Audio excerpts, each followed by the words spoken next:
चंदा, हाँ भैया। तार भाभी कहाँ बड़ी? पता ना कहाँ गईली। सुबह सुबह कहाँ चल गई?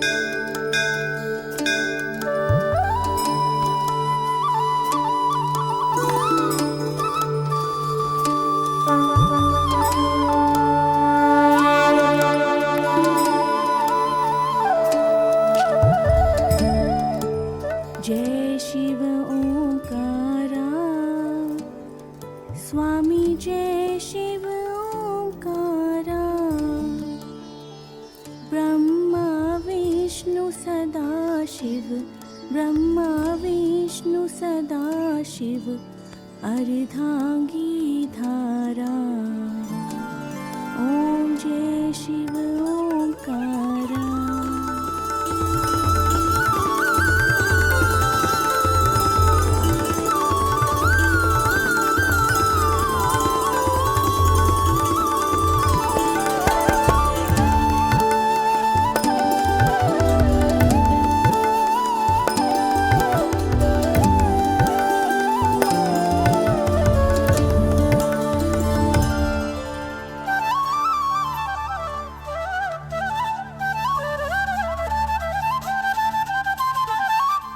चंदा, टिफिन लेके आवो।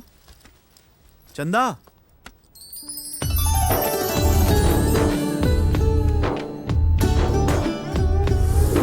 हम इनका के कबो अपन पति ना समझ दी हं। हमरा ई बियाह मंजूर नहीं खे।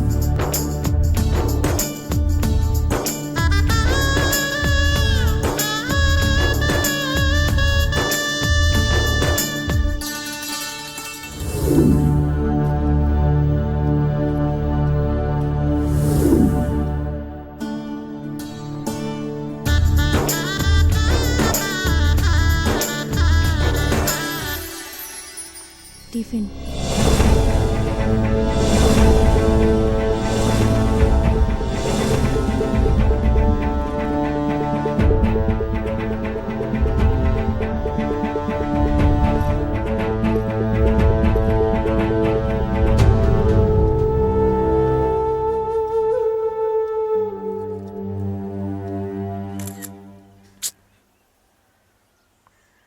चंदा, हम खींच दी? हाँ भौजी, ना ना हम खींच ले। अरे दा ना, हम खींच देता नहीं। पोज ला।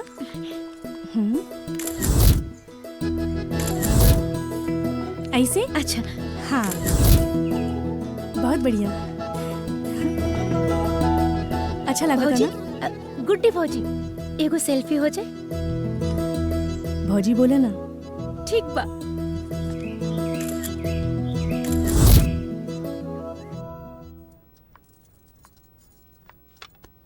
दादी, आपके दवाई के टाइम हो गई बा। ली, दवाई खा ली। ऐसे काहे देखा तानी? ली, खा ली ना। अभी हमने के बहुत सिनेमा देखे चले के बा। ली ना, ली ना।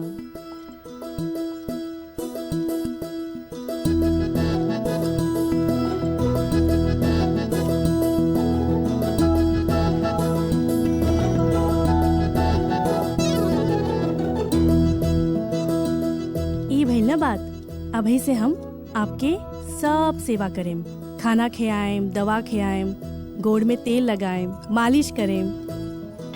हाँ बाबूजी। हाँ, एगो त्रिकोण में कितना कोण होला? 7-8 गो होते होई। हैं? अरे मूर्ख, इतना पढ़ल लिखल रहती तो हमहू राम खानी डॉक्टर रहती नु रे।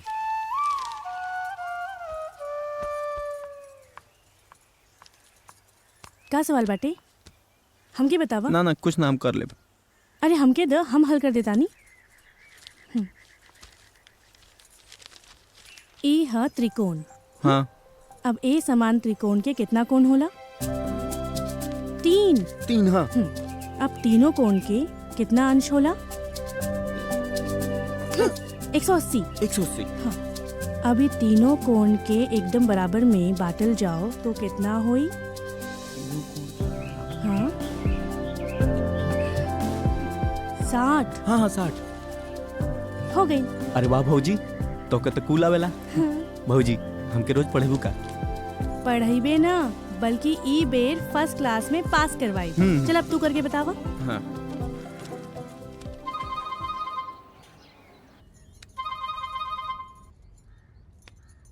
नमस्कार समधी जी। नमस्कार। और बताई कैसन बानी? का बताएं जगदेव बाबू, अरे जेकर बेटी अपना माई बाप के मान मर्यादा के सब बर्बाद करके चल गई, ऊ बाप के का हाल हुई, ऊ अपन हाल का बताई।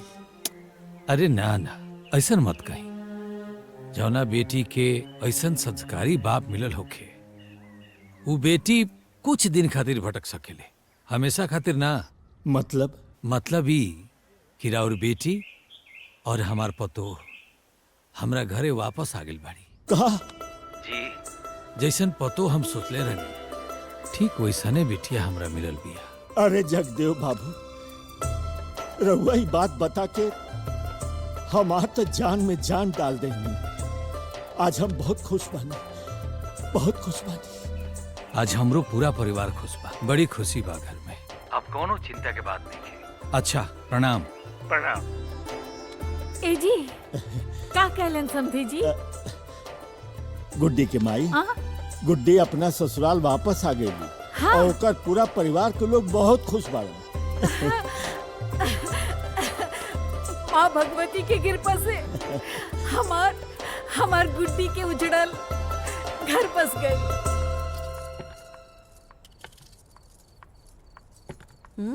अरे तू आज इन्हें के रास्ता कैसे भूल गई लू? भूख लगल बा? जाके कमरा में सूत जा, खाना बन जाई तो हम ले आए। जा। हम खाना खाए ना, खाना बनावे आइल बानी। खाना बनावे आयल बड़ू? हाँ। चिमटी काटा तो तनी, काटा काटा काटा। काहे? अरे हम फरियावे चाहता नहीं, कहीं सपना तो ना देखा तानी हम। काटा। आ ई तो सच्चे बा। बाकी उ दिन में तो तू कहत रहलू खाना बनावे ना आवेला। वो तो हम झूठ बोले रहनी। झूठ बोल ले रहलू? ला।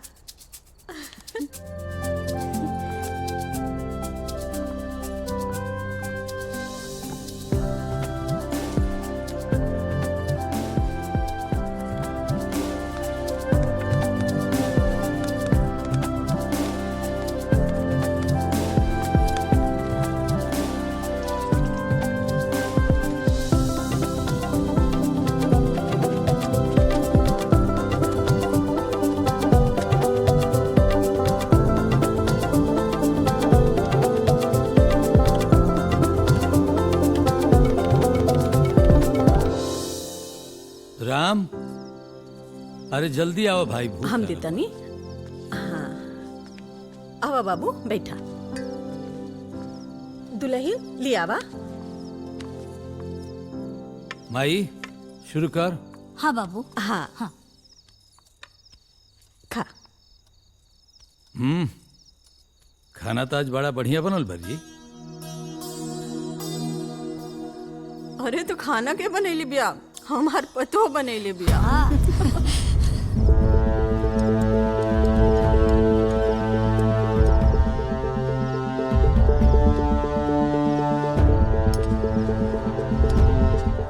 बाबू इनका का हुए हो? का हुई लग रहा?